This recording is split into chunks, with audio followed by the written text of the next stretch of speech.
right, y'all. We back with another reaction right here on ABP Reactions, and right now we finna see what's going on.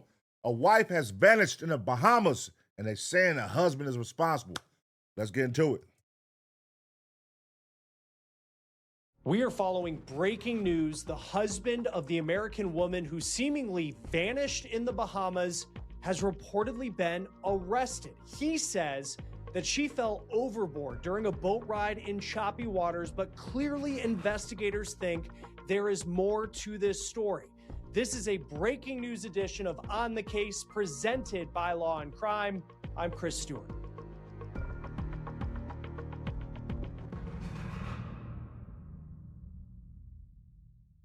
All right, let's get to this bombshell information that we are following right now. Brian Hooker is in custody. This just came down with an announcement from the Royal... His last name is Hooker? That's a fucked up last name, Hooker. Bahamian police force in the case of Lynette Hooker.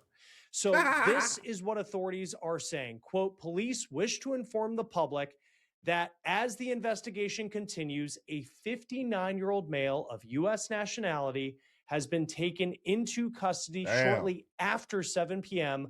on Wednesday, the 8th of April in Marsh Harbor. He is currently being questioned in connection with this matter. Now, in the release, the police do not specifically say the name Brian Hooker, but the Associated Press and other media outlets are saying, according to their sources, the person arrested is indeed the husband of Lynette Hooker.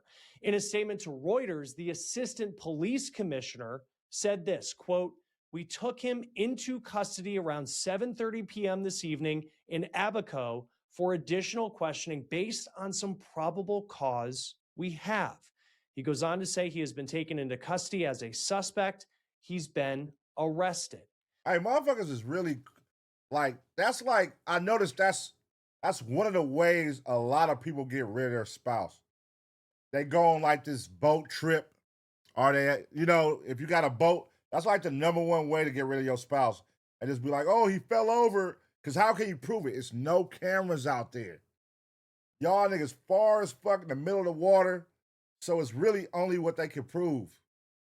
He fell over. I tried to help him. I couldn't get to him. I couldn't do nothing for him. Like, and how can they prove you're lying? Like, damn, that's crazy, man. Woo, be careful if your wife or husband randomly invites you to go on a boat and y'all usually don't do boat rides and shit. Come on, let's go on a boat, babe.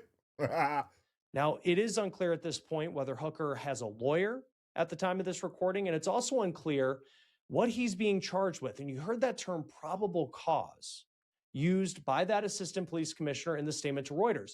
We don't know what came about in this investigation that led them to believe that this was something more than the tragic accident that Brian Hooker claimed that it was. We also have learned that the U.S. Coast Guard is getting involved. They told the AP that they have opened a criminal investigation. Now, again, we don't specifically know what led to the latest developments in this case, but clearly there is something going on. Authorities have been looking for Lynette Hooker ever since Saturday night. It's always life insurance. Whenever the spouse get killed, it always boils down to life insurance. It'd be like the husband was going through some financial shit. He owed money. He was broke. He was going broke, so he killed his wife to get the money back. Niggas is cold. Brian Hooker claimed that the two of them were riding on an 8-foot dinghy, one of those inflatable boats, might have an engine on the back and a hard bottom. And they were on this dinghy, and frankly, it was a tight fit for two people when Lynette fell overboard. And she had the keys to the engine. And those keys, according to Brian, went with her into the water, and no one has seen her since. Brian reportedly claimed that he had to paddle to land, and it took him hours to get there, and he didn't get to a marina until Sunday morning when he told someone what had happened. Really? And then they called the police, and the search began, according to media reports. Local authorities have said that it was a windy night and, frankly, less than ideal conditions to be out on such a small inflatable vessel. Right. Because winds were between 18 and 20 knots, which is roughly 20 to 25 miles per hour. Now, authorities have not found Lynette Hooker's body. It has been multiple days at this point since she, according to her husband, fell into the water. Hold on, man. Hold on. Wait a minute. So wait. So it's nighttime. All right, y'all. Come on, man. We finna bring it in, y'all. Bring it in. So it's nighttime. It's cold. The wind is blowing 25 hours, and the boat is only 8 feet. The boat is only 8 feet long. It's nighttime and it's cold, and the wind is blowing 25 hours. Where are we going? Where the fuck are we going? Wait, why we get on a boat at nighttime and it's cold and the wind? Where we going, nigga? Ladies, y'all gotta ask. Like, this don't make sense. One rescue official told NBC News that they do believe at this point, and that part of the story, is we're talking about a recovery mission. Now, the AP is also reporting that U.S. authorities have interviewed Lynette's daughter, Carly Aylesworth, and she has become a key part of this story. She has told media outlets that the hookers who often shared their travels at sea on social media allegedly had a history of domestic violence. And specifically, she has claimed that Brian allegedly had anger issues and had made allegedly serious threats against her mom, Lynette Hooker, in the past, including in one case, she said in an interview on Fox News 2 years ago. Really? He allegedly claimed, she says, to have threatened Lynette Hooker, saying that he was going to choke her out and throw her overboard. This couple had been reportedly traveling at sea and living this life for roughly a decade. Now, we'll have more on the specific claim. So basically, more of the story is the hookers be tripping. The hookers be tripping, man. The hookers got issues. Lynette's daughter has been making in just a moment. And I do want to point out that they are just allegations at this point. Here's more of our coverage about the search for answers into what happened to Lynette Hooker. This was recorded before this big breaking news story.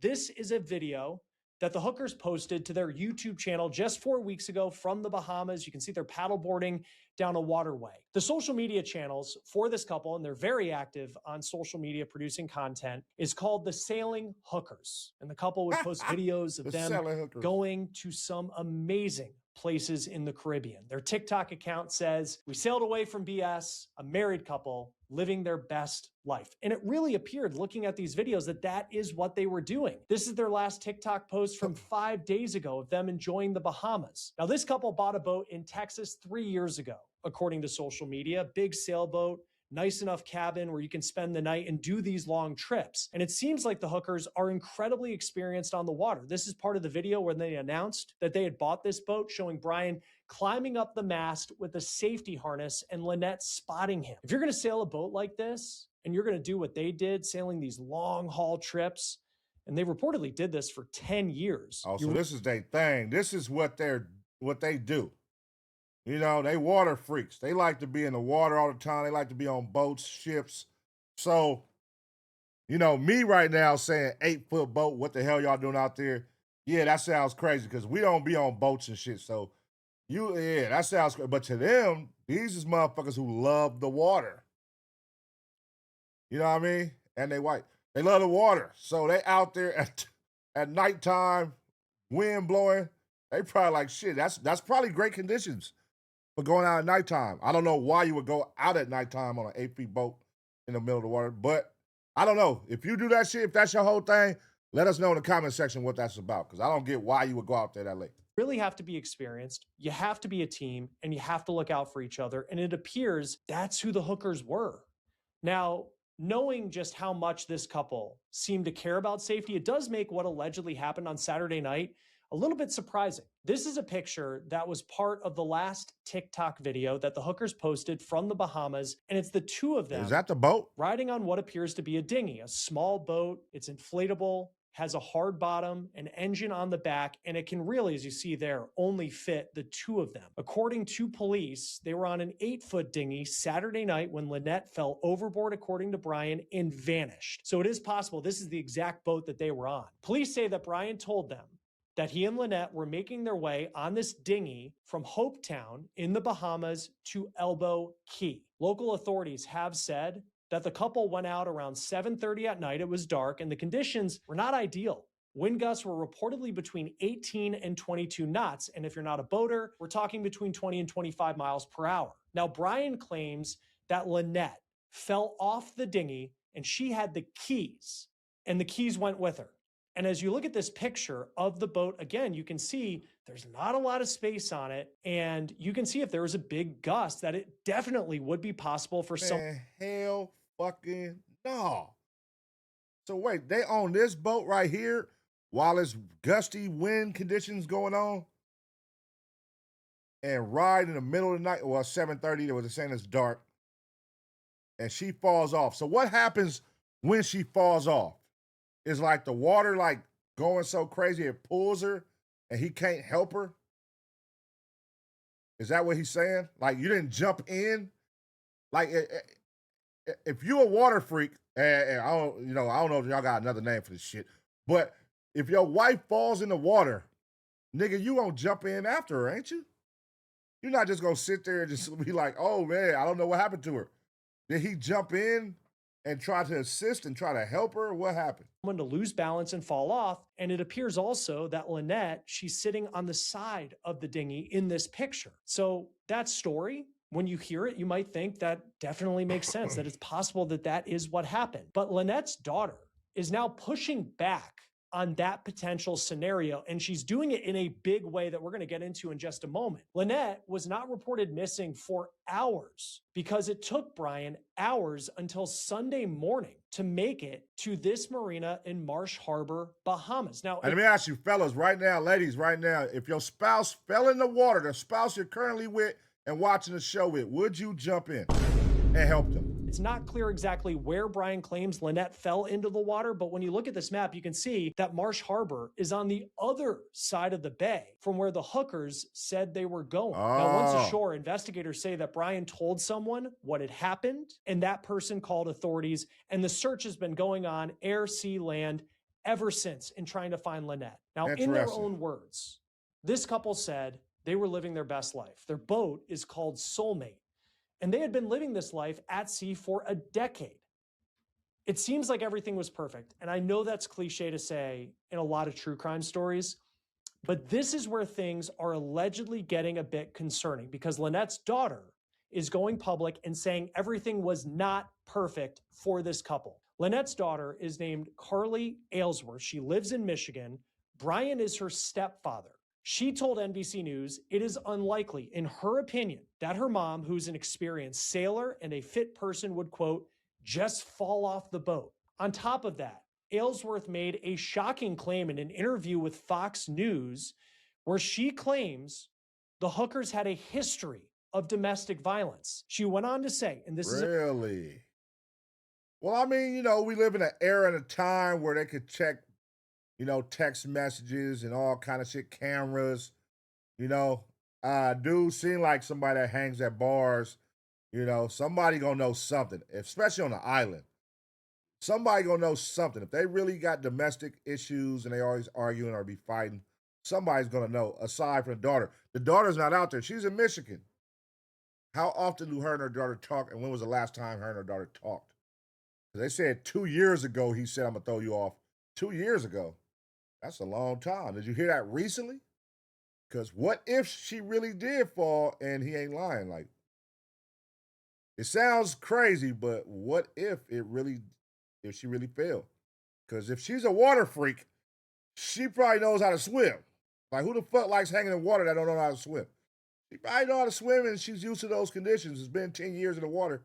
I don't know. In a Fox News interview that Brian Hooker in the past allegedly threatened to choke Lynette out and throw her overboard. Quote, the fact that this is happening makes me believe there is more to the story. What are those? She said in that interview. And she wasn't done. She claims that this incident where Brian allegedly threatened Lynette, said he was going to choke her out and throw her overboard, she says that happened 2 years ago. I will tell you, in a background search, I was unable to find any arrests or charges in connection to Brian and Lynette Hooker. And again, these are just allegations being made by Lynette's daughter publicly. Aylesworth, the daughter, then says that Brian called her on Sunday after her mom vanished to share this news. And she says that Brian sounded monotone and relaxed when he called her. Now, when asked if she suspects foul play in this case, Aylesworth told Fox News, quote, a little bit at the moment. Hold on. Before, see. This nigga just kicking that shit right now that the daughter this, the daughter said this, the daughter said that. Can we see who the daughter is? And how credible is the daughter?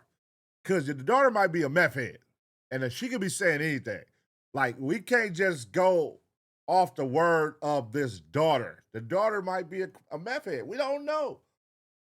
Show us who the daughter is. You know what I mean? Let us see so that we can put some, like, all right, baby, okay. She's good. Y'all know how this shit go, man. These motherfuckers be saying some crazy shit off them drugs. Aylesworth says that she's known Brian pretty much her entire life, that he married her mom when she was about 4 years old and, quote, replaced my dad pretty quick.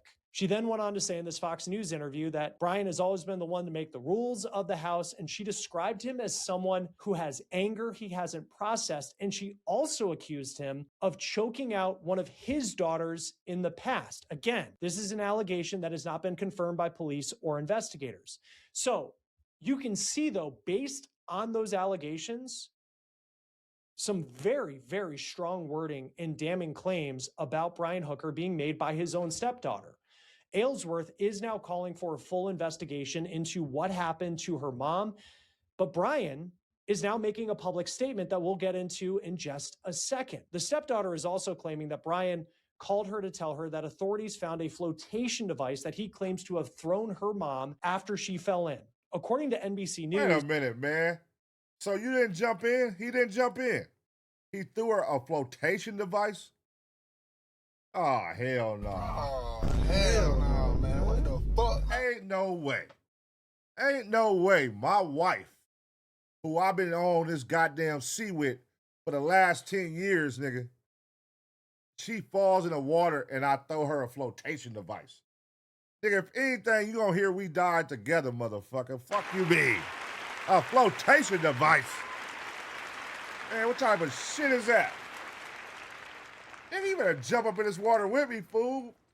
We out together. The head of the local fire and rescue group that has been searching for Lynette since Saturday night is now calling this situation a recovery operation. The U.S. State Department told NBC it's working with Bahamian authorities to provide assistance in this case. And also today, CBS News tracked Brian Hooker down in the Bahamas. It's a video that's been posted online showing Brian standing in what appears to be a parking lot. And they asked him for his side of the story, and he did not answer their questions. But he did put a statement on Facebook, writing, quote, I am heartbroken over the recent boat accident in unpredictable seas and high winds that caused my beloved Lynette to fall from our small dinghy near Elbow Key in the Bahamas. Despite desperate attempts to reach her, the winds and currents drove us further apart. We continue to search for her, and that is my sole focus. Our family is deeply grateful for the Bahamian people's assistance, especially that of the Hopetown Volunteer Fire and Rescue Team, Royal Bahamas Police Force, Royal Bahamas Defense Force, and the U.S. Coast Guard, who have worked tirelessly in an ongoing effort to bring Lynette back to us. Thank you to everyone for keeping Lynette in your thoughts and for your support for our family during this difficult time, end quote. I did send Brian Hooker. Yeah, he did it. I'm convinced. He sold. That's the message you wrote on Facebook, nigga. That shit didn't sound convincing, brother. That sound like some chat GPT shit, nigga. What the fuck? Hey, listen, man.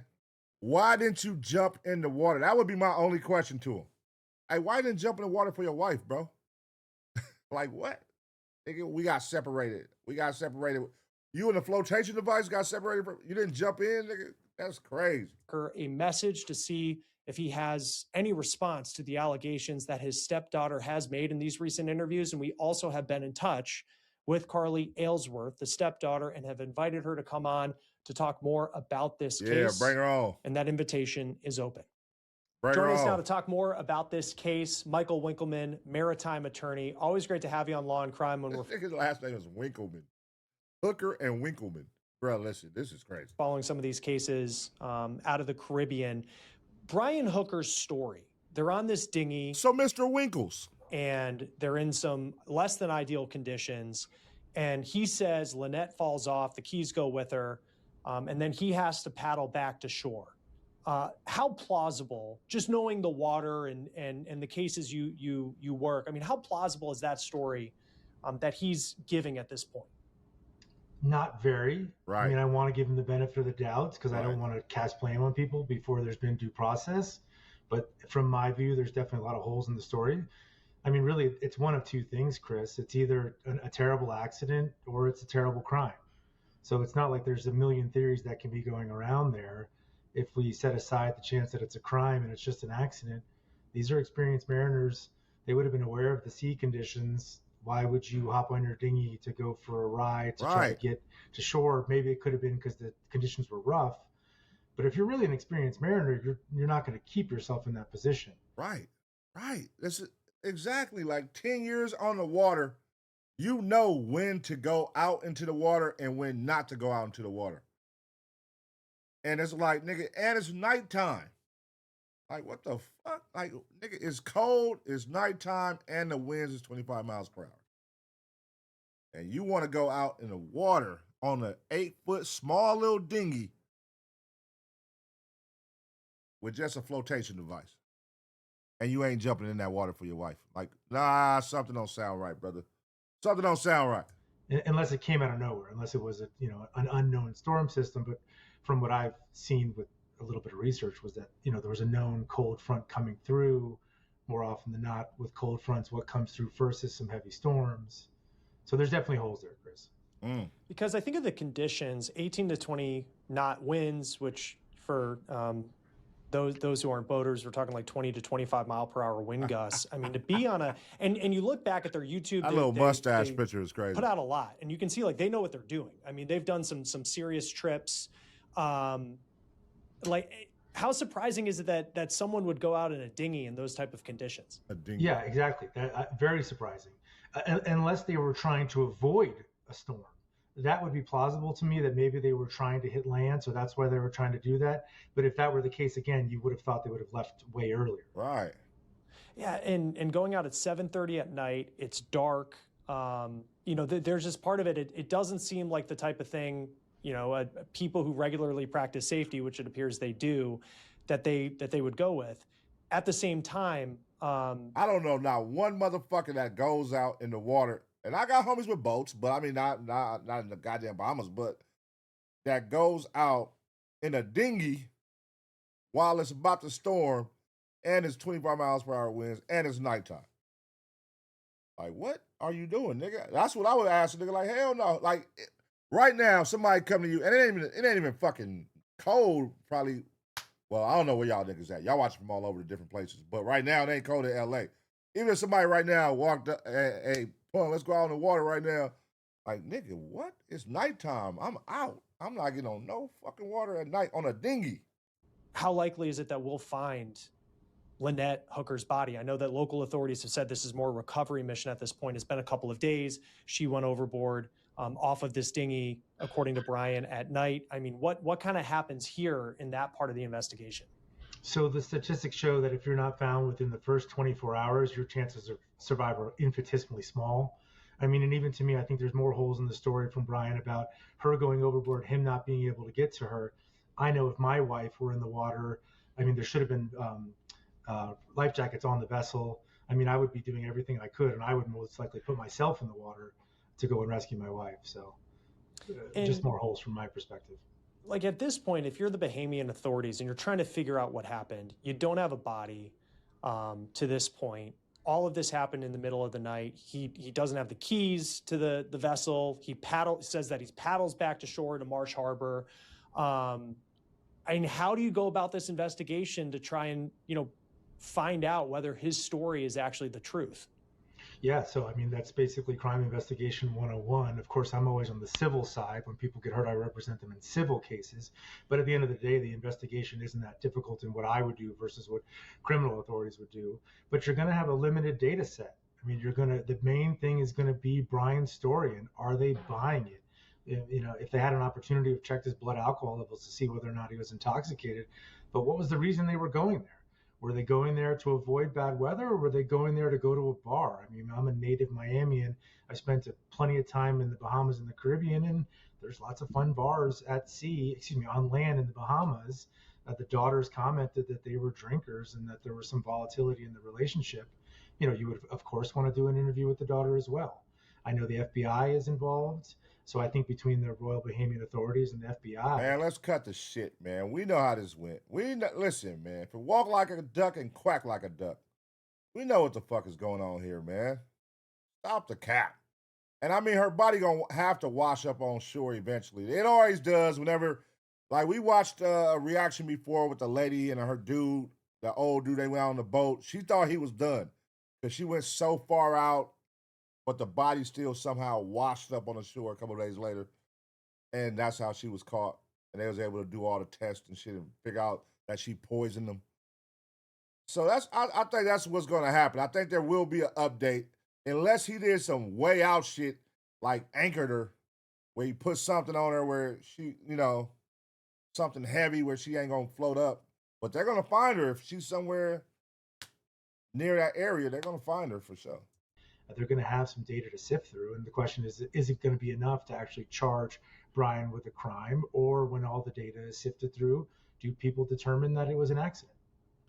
And the stepdaughter, I mean, she has gone scorched earth in these interviews in terms of the allegations she's making. I mean, being very public and saying that allegedly this relationship was not as perfect as it looked on social media, that there was a history of domestic violence, in her words. She made allegations about them drinking and just volatility in the relationship. How much does that factor in? And if you know the Bahamian authorities, how they go about it, because she said, at least in the Fox News interview that she did, that she called the Bahamian authorities and she couldn't really get through. And apparently she has a lawyer. How much can that actually factor into trying to figure out in that moment how Lynette Hooker goes overboard? I think it plays considerable weight. I think her name was Carly, and Carly's clearly coming out and telling a very strong narrative about a very rocky relationship, about people that were big drinkers, that they had a volatile relationship. And those are definitely factors that any investigating authority would look Okay, so that raises a question into and give significant weight just to really put together the pieces of the puzzle. That raises a question with me. So they say it's a possibility they could have got on this boat to go have a drink on the island. Okay, so off rip, the question would be like, do they have a history of doing that? Is that something that they always do? Take that little dinghy and go travel at nighttime, to go have a drink in the island at nighttime and when it's cold. Is that a repeated thing that they're known for doing? Is that something, or is this the first time they've ever done that? Because it would be easy. Like, bro, you do this, my nigga, in the water. And you know not to travel in that condition. And if this your first time ever doing that, and then something happens, it's going to look suspect as fuck. But if that's something he's known for doing, they do it like, hey, they do that shit twice a week. They do it 3 times a week. Then you be like, okay, well, that ain't too far-fetched then. But if this is something they're not used to doing or that nobody can say they do all the time, then he definitely set her ass up. And it seems like, the other part of it too is she said that Brian sounded monotone and calm when he called her with the news. And like, on one hand, I don't know how I would respond, making that phone call if it was me. At the same time, this is someone who paddled a heck of a long way, apparently, back to shore because he didn't have keys to the engine after she went overboard. And he releases this statement on Facebook. And Facebook's a real casual way to release a statement as opposed to going through like a law firm. But it read to me like a lawyer wrote this. I don't know what his background is, but he thanked every ChatGPT, man. ChatGPT. Single, department that's a part of this, saying, my family appreciates it. It just came off to me as professionally written, not saying that that's a bad thing, but what stood out to you in the statement that he made? I completely agree, Chris. Having read the statement, it was very short. It was very terse. It didn't really have a lot of emotion behind it. If you wanted to give him the benefit of the doubt, he's in a state of shock and maybe someone wrote it on his behalf, but it did feel very generic, sort of what ChatGPT would tell you to write in that kind of a situation. Told you. ChatGPT. Nigga, I could tell that was ChatGPT. What you mean, nigga? And the fact that he was cold and monotone when telling the story, again, benefit of the doubt says, yeah, he's in a state of shock. But in my experience, and I deal with grieving families all the time, people have been through terrible, terrible traumas. That's not the response that I generally see. The response that I generally see is tremendous grief, tremendous overwhelm, tremendous sadness, tremendous tears. And that not being there, does that raise red flags? Certainly. But again, to be clear, I do think Brian should be entitled to due process. I think we should get to the bottom of it. Of course, you and I are just giving our opinions. But yes, I do think there's a lot of red flags that show something problematic here. You just think of, I just think of what it must have been like if his story is true. You think of this woman you called the love of your life going overboard, and you're trying to get to her and you can't because the current is pushing you away, and then you have to paddle ashore. It sounds terrifying and incredibly sad if that's what happened. Certainly it's sad either way. That nigga if you were his attorney, what type of advice does an attorney give him at this point? He's in a foreign country. It's not just a case where your wife went overboard anymore because you have a stepdaughter who is making some very serious allegations that's turned the heat up on you as this investigation's ongoing. Like, what's typically the advice that you would give someone in his stay off Facebook situation? Well, that's a tricky question for me, Chris, because I'm on the civil side. So I'm usually prosecuting the case, pushing forward the case. So with criminal defense attorneys, their analysis is very different. They don't want them to get charged. Brian may have admitted to him that he did it, but then he can't necessarily divulge that. Having said that, let's assume it really was an accident and I was he was my client. I would want to put him on television to tell the story about what happened, because in today's world, narrative shifts so quickly. So if you're trying to not necessarily, no, you better not put that nigga on TV. They gonna tear his ass up. What, them goddamn TikTok conspiracy theorists? They gonna tear his ass up. Nigga, he go on that motherfucker and say the wrong thing. Leave him off TV because he did it. Nigga, we know he did it. If he go in there and say the wrong thing, if he don't cry, if he don't shed a tear, they gonna tear his ass apart. That'd be the dead giveaway for motherfuckers, because everybody grieve different though. But see, online, social media motherfuckers don't understand that. They gonna be like, look, he didn't even cry. He didn't shed one tear.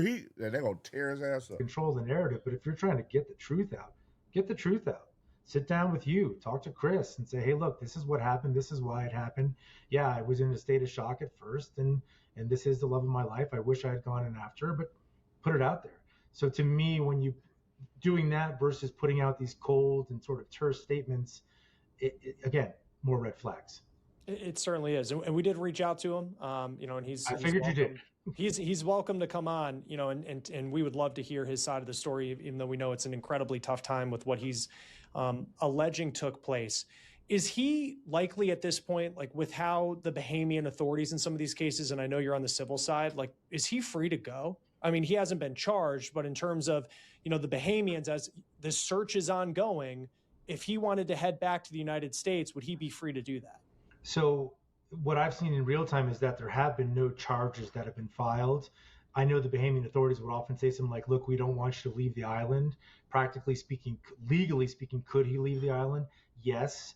If they wanted to, could they prevent him from getting on a plane or a boat? Sure. But given the fact that he has not been charged, I do think he's free to leave the country. That nigga about to get the fuck on for good. And you wonder, if he does have a lawyer, someone advising him, like if he was to leave at this point, what type of message would that send, even if he is, completely innocent and this was a terrible, terrible accident? How are the Bahamians when it comes to these types of searches and some of these cases that play out? It's obviously a huge tourist destination, a lot of boaters, not just people like the hookers, but I used to live in South Florida. It'd be very easy to just run a boat over, to like the west end of the Bahamas. How are the Bahamians when it comes to cases like this? I think they're great. In my experience, and I've dealt with them dozens and dozens of times, they're very passionate people. They want to get to the bottom of situations. They're often working in concert with the FBI, and they're very good at their job, particularly the Royal Bahamas Maritime Agency. They are terrific at investigating accidents. Sometimes people think maybe they're in bed with the cruise lines. Obviously, this is not a cruise ship case, but because the cruise industry puts so much time and effort and money into the region, but I can't say that to be the truth. I wonder how many times do they get cases like this over there in Bahamas? People falling off the boats and dying, and how often, like how many times a year?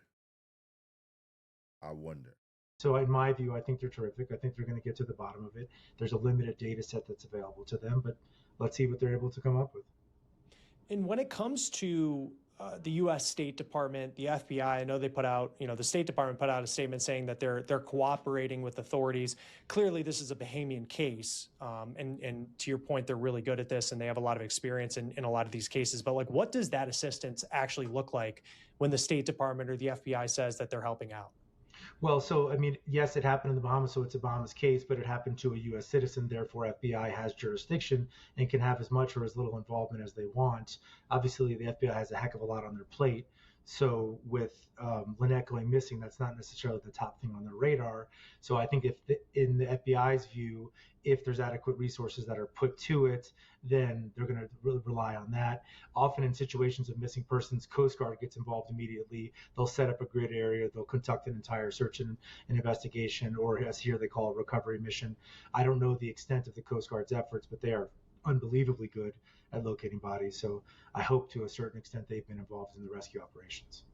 Yeah, and you think of that at this point too. All right, let me just ask y'all, man. Gut feeling. One, do y'all think he did it? Two, do y'all think they're going to find her? Three, and when they find her, what do y'all think is going to happen? How did she die? How do y'all think she died? We don't know. We're just going off intuition right now. We don't know. I don't know, man. Story seems kind of fishy. In a lot of these cases, it just bodies are not found. We did have that case out of Barcelona recently with a U.S. college student who ended up passing away, and his body did come up ashore. I think back to Sudisha Kananki, who was the American college student in the Dominican Republic, and her body did not come back to shore after something that happened during spring break. In these cases, what makes it so difficult? That shit crazy. So motherfuckers just dying left and right in that water. When you look at the waterway and the area around where Brian is alleging all of this took place, just why is it so challenging for a recovery to actually happen? Well, it's finding a needle in a haystack. I mean, you've got winds, you've got ocean currents, you've got whether or not the body took on water and sunk immediately. So you've got a million variables. But the biggest part of it is there's just such a huge geographic area, and every minute that goes by expands that area. So as great as the Coast Guard is, they are fighting an unbelievably uphill battle to try to find that needle in a haystack. This might put you on the spot as well, but for Carly, the stepdaughter, and I know she said that she had an attorney in that Fox News interview, like what role would an attorney be playing for her at this point? Clearly, this is her biological mom, also her stepdad, who's been in her life for a long time, and I know it doesn't seem like they have the best of relationship, but what is the role of an attorney for someone like her in a situation like this as this search is going on? Well, I think if she did hire counsel, the counsel would be able to try to get involved in the investigation as much as possible, really not doing that much that would be different than what Carly can do, but picking up the phone, calling the authorities. Theoretically, if she wanted to file a case, a civil case, she could then have subpoena power to be able to get more information. She could do a deposition of him to try to get more questions. So there's a lot that an attorney could do. It's probably a little bit early for that. But yeah, a civil attorney could do a lot to further the investigation. Not necessarily in the short term, but more in the long term. As an example, if it's 6 months from now and there's still more questions than answered, she could certainly file suit. She could certainly have an attorney sit down and take his own deposition, which is basically a question and answer session, to try to get more information, as well as getting any kind of records, seeing was there any kind of a life insurance policy that he had taken out on the wife. Yep, life insurance for sure. And he might be a little smart. The motherfuckers always get caught when they go do them goddamn searches on Google, man. You know what I'm saying? Even if they go use a computer somewhere else, they'll track this shit down. They're going to put it all together. If he plotted this shit out, if this wasn't a spontaneous killing, you know what I mean? Or if it truly wasn't an accident. But if he plotted this shit out, they going to figure this shit out. Because they always slip up and do dumb shit, especially the older niggas. Like the old dudes, they always slip up. They do dumb shit. Like search for their job or search from somewhere they always go. They get the IP address and their phone was right there next to the computer.